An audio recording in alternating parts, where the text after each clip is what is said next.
గలుగుతాను అంటే మీరు హోల్డ్ చేయండి.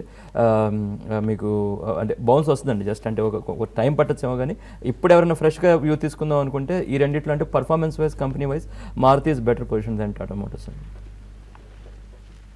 టిఎస్ఎన్ మూర్తి మెయిల్ పంపించారు. నెట్వర్కింగ్ డిన్నర్ అంటే ఏంటి? బెంగళూరులో మీరు ఏదో నెట్వర్కింగ్ డిన్నర్ అంటున్నారని. సో మీరు కాకినాడ నుంచి బెంగళూరు వస్తారా ఏంటి డిన్నర్ కోసం అని? ఇన్ కేసు వచ్చినా కూడా you will not be disappointed. ఎందుకంటే మన ఎల్నిస్ అందరితో కలిసి డిన్నర్ చేస్తూ చక్కగా ట్రేడింగ్ స్ట్రాటజీస్, ఇన్వెస్ట్మెంట్ విషయాల గురించి మాట్లాడుకునే అవకాశం ఉంటుంది. Course over cocktails and dinner కాబట్టి it's a good opportunity. Maybe వచ్చే ఉద్దేశం ఉంటే reserve your seat right now Murthy గారు.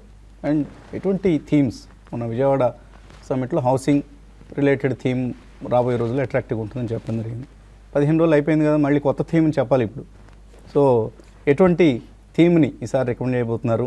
ఎటువంటి ట్రేడింగ్ స్ట్రాటజీస్ని ఇన్వెస్టర్స్కి అందించబోతున్నారు? ఇవన్నీ బెంగళూరు సమ్మిట్ సంబంధించి చాలా చాలా ఆసక్తికరమైన వర్క్షాప్ జరగబోతోంది. సో అందరూ ఇక్కడ డిస్ప్లే చేస్తున్న నెంబర్స్కి కాల్ చేసి హాజరయ్యేందుకు ప్రయత్నం చేయండి. బెంగళూరు వాసులకైతే చెప్పనవసరం లేదు. బట్ దూర ప్రాంతాల నుంచి వచ్చేవాళ్ళు కొద్దిగా ఆగండి, ఎందుకంటే మీ ప్రాంతాలు కూడా వస్తాం మేము, వైజాగ్, కాకినాడ లాంటి ప్లేసెస్ కూడా. కాబట్టి కొద్ది రోజులు ఓపిక పడితే, బట్ బెంగళూరు చుట్టుపక్కల ఉన్న వాళ్ళు అనంతపురం, హిందూపూర్ ఆర్ తిరుపతి ఇటువంటి వాళ్ళందరూ కూడా బెంగళూరుకి రావచ్చు. In fact over night, Saturday night అక్కడ స్టే చేస్తాను అన్నా కూడా మనకు అవసరమైన హోటల్లో రూమ్స్ ఉన్నాయి అదే హోటల్లో. కాబట్టి చాలా తక్కువ ధరకే